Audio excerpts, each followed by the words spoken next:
Of Swaraj में आप सबों का स्वागत है और मैं हूं संतोष सिंह। और आज हम टाइम्स ऑफ स्वराज में बात करने जा रहे हैं कि आखिरकार हमारे महामहिम के पाठक को लेकर इतना असहज क्यों है। क्योंकि 2 तारीख को मुख्यमंत्री के पाठक की तारीफ क्या कर दी, आज राज्यपाल ने के पाठक को धो डाला। कुछ तो वजह रही होगी, कोई संजोग भी नहीं था, क्योंकि नालंदा में वो मौजूद थे और भाषण में कहीं से भी राज्य की शिक्षा नीति को लेकर कोई चर्चा का स्पेस नहीं था।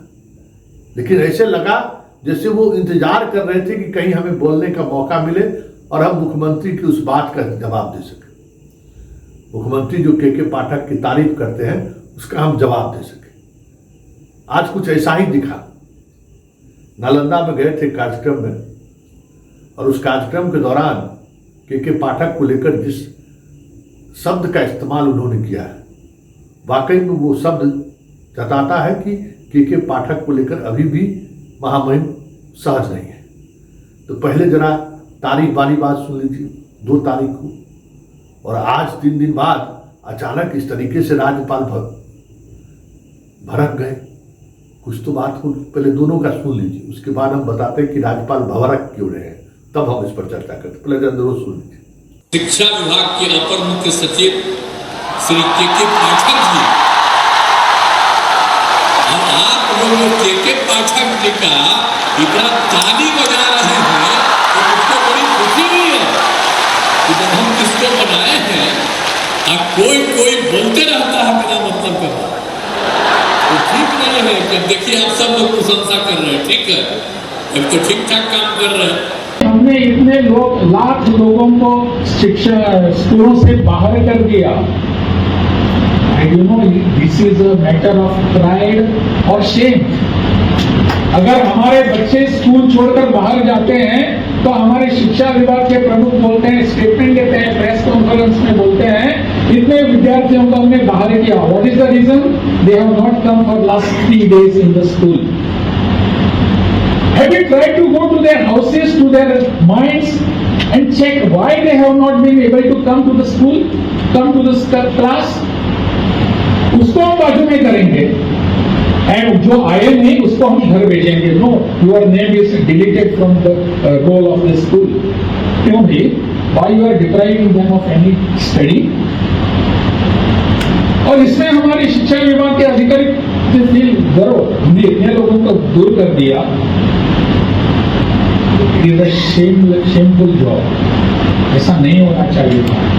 हमको अंतर्मुख होकर विचार करना चाहिए। हमारे बच्चे अगर स्कूलों में नहीं आते तो हमारे शिक्षकों ने उनके घर जाने की आवश्यकता थी। बताओ बेटा कि क्यों नहीं आए तुम कल स्कूल में? Are we doing this? सुन लिए, एक तरफ तारीफ की पुल और ताली बज रही है, दूसरी तरफ इस तरीके का तंज कसा जा रहा है जैसे लगता है कि पाठक के हर निर्णय से वो असंतुष्ट हो।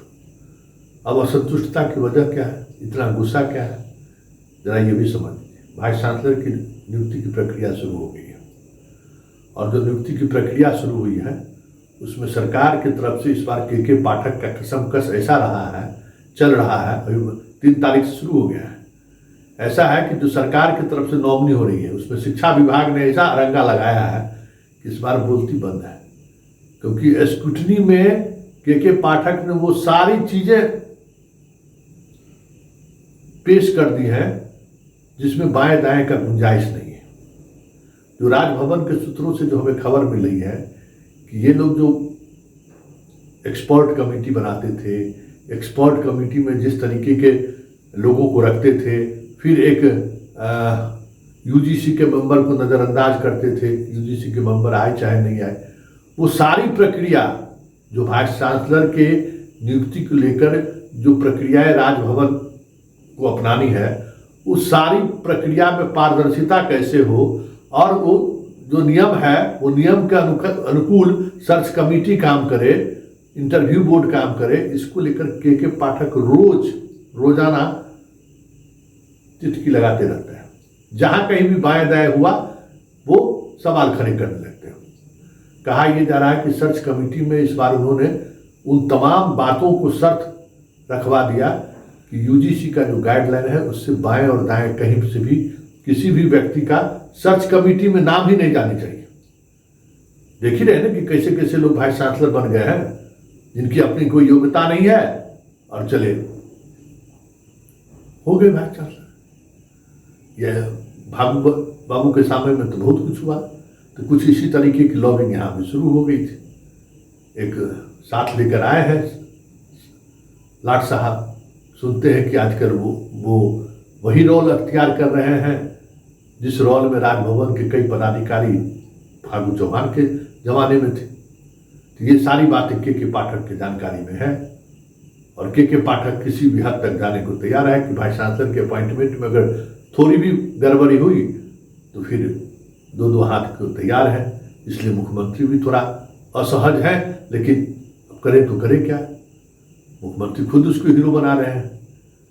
तो वाइस चांसलर नियुक्ति को लेकर जो भी कमेटी बन रही है, एक्सपर्ट कमेटी से लेके इंटरव्यू बोर्ड तक, सरकार सारे जगहों पर सरकार का हस्तक्षेप निर्धारित है। बिना सरकार के हस्तक्षेप के या सरकार के पैनल को आप नजरअंदाज नहीं कर सकते। उन सारे पैनल में के पाठक कहीं न कहीं इस तरीके से लोगों को बिठा रखा है कि राजभवन असहज है। तो ऐसे में ये गुस्सा आना स्वाभाविक है ना।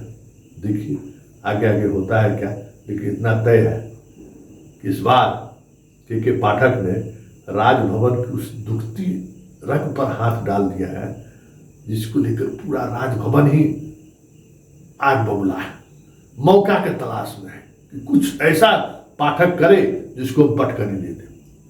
लेकिन करे तो करे क्या, राज्यपाल महोदय बोलने के अलावा और कर क्या सकते हैं, क्योंकि पूरे प्रदेश की जनता के सामने मुख्यमंत्री पाठक जी के तारीफ में खूब ताली बजवाए हैं, खूब आनंद लिए हैं और चुटकी भी लिए, सो सुन ही लिए हैं।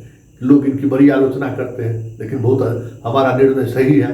मतलब पाठक रहेगा, पाठक प्रोफेसर को भी डंडा करेगा, पाठक राजभवन को भी डंडा करेगा और पाठक वाइस चांसलर को भी डंडा करेगा।